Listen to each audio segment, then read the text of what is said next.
Good evening. Thousands of Canadians looked to Ottawa for justice today, looked for it in the words of the Krever Report into Canada's tainted blood supply. Justice Horace Krever called it a national public health disaster caused by a systematic failure and mistakes that victims paid for with their lives, with their futures, with their dreams. We begin our coverage of the Krever Report with Susan Harada on its conclusions and its recommendations. Health Minister Alan Rock immediately put voice to the thread that runs through Justice Horace Krever's report: compassion. The words on these pages express the views of those thousands of Canadians who were affected by this tragedy.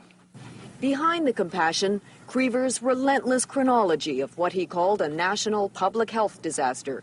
He described roles played by individuals in the tragedy, but reserved his strongest language to describe the actions of institutions.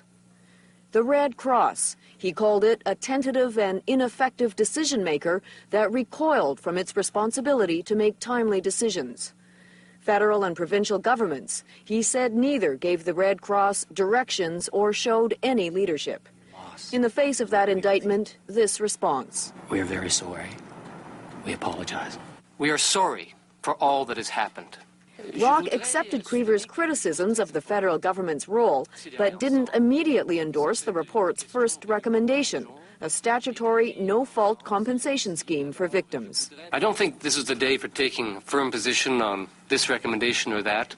He added, it's not just a federal matter. The recommendation is that the provinces and territories put that in place. I'm going to speak with them first. I think as a matter of respect for them, that's what I should do. This recommendation, if adopted fully, has impacts on the entire healthcare system. Other Krever recommendations speak to ensuring a safe blood system for the future.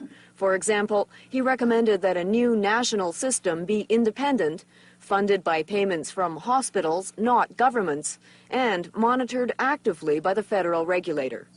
Rock said all 50 recommendations will help shape the new blood agency that will be in place by next September. I'm very happy to see that the work already underway appears to be headed in the right direction. Rock characterized Krever's report as a legacy to be remembered, respected, and acted upon. But the man who wrote it was conspicuous by his silence today. His office said Justice Krever wanted his report to speak for itself.